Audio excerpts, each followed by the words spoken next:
Certaines entreprises ont mis en place des mesures pour soutenir le collaborateur dans sa santé. Ici, chez Skyguide, on peut bien comprendre que la santé physique et psychique des aiguilleurs du ciel est primordiale. Mais la politique de l'entreprise a du coup touché tous les collaborateurs, aussi administratifs.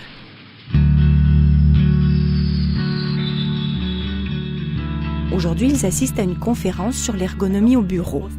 Olivier Girard, chef du centre de prestation de l'Institut de santé au travail, essaie de les sensibiliser à l'impact de l'usure. Quand vous êtes accidenté, que vous êtes blessé, de quoi on s'occupe au niveau du traitement? On va s'occuper des symptômes. Quand on parle du traitement de l'usure, on ne peut pas se permettre de faire que du traitement symptomatique. Il faut aller s'attaquer aux causes du problème. Il y a certaines fois où le rouge, c'est là où ça fait mal, la croix, c'est là où il y a le problème.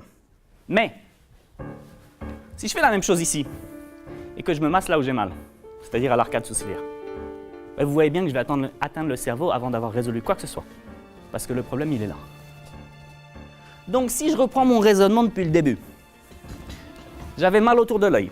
Il y a quelqu'un qui a analysé que j'avais un problème dans la nuque, qui en a conclu que peut-être j'étais avachi, et qui a résolu mon problème d'œil dans le bassin. Quand la douleur dure plus que 3 jours, est pire le vendredi que le lundi, est pire le soir que le matin, ne passe pas pendant le week-end ou ne passe pas pendant vos vacances, alors il faut vous poser des questions. Après la conférence, l'ergonome passe à tous les postes de travail pour essayer d'amener des améliorations plus concrètes. La réalité le confronte souvent à quelques obstacles. On a à peu près une centaine d'appels entrants-sortants par jour. C'est beaucoup. Ici, sur chaque... C'est beaucoup. Parce que si vous voulez, effectivement, là, qu'est-ce que c'est? Le problème, c'est un problème matériel de largeur de votre espace de travail. La solution de fond, c'est le redesign de la réception. Mais je n'ai pas envie de vous donner le message que tant que la réception n'est pas refaite, je peux rien faire pour vous. Ce n'est pas l'idée. L'idée, c'est de dire, OK, qu'est-ce qu'on peut faire là maintenant tout de suite? D'accord?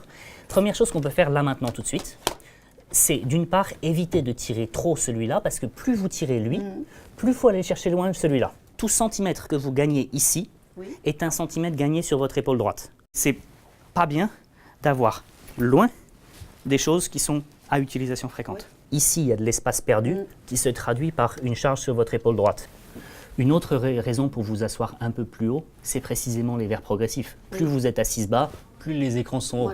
Plus vous êtes assise haut, plus c'est facile de les regarder par la partie inférieure du verre. OK? Skyguide Genève, bonjour. Pascal, que puis-je faire pour vous? En moyenne, je dirais, on a quand même entre 10 et 15 demandes par année de personnes qui ont des problèmes de dos, qui vont voir le médecin, ou le médecin dit qu'il faudrait regarder pour adapter le poste de travail. Qu'est-ce que vous en pensez? Cette chaise, elle m'est très confortable. Elle est sympa. Hein? Ce n'est pas quelque chose à sous-estimer parce qu'effectivement, les personnes peuvent être absentes longtemps si elles ont des problèmes. On a même des personnes qui ont dû se faire opérer. Donc on essaie vraiment d'imaginer comment est-ce qu'on peut prévenir ce genre de facteurs. Vous allez chercher le clavier loin et vous baissez la tête très fort pour les écrans.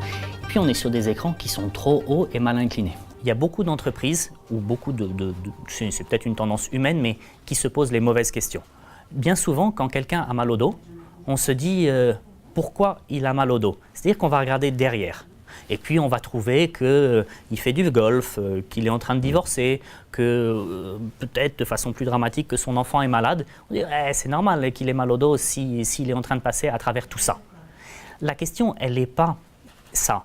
En fait, ce n'est pas important de savoir, en tout cas au niveau de l'employeur, pourquoi la personne a mal. La question, elle est de se dire, mon collaborateur a mal, par conséquent, il n'est pas au mieux de sa forme, par conséquent, il ne fait pas du bon travail, ou pas, il n'est pas, j'allais dire, au mieux de sa performance.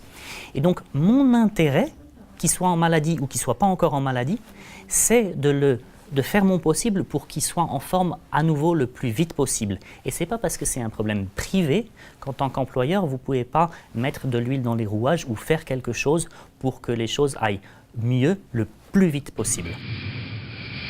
Pour traiter les symptômes, la physiothérapie, l'ostéopathie, le repos, la chirurgie soignent très bien les TMS, mais pas les causes de la blessure. Alors mieux vaut agir tôt, prendre ses responsabilités comme employé et comme employeur, privilégier un peu d'ergonomie pour éviter d'en arriver là.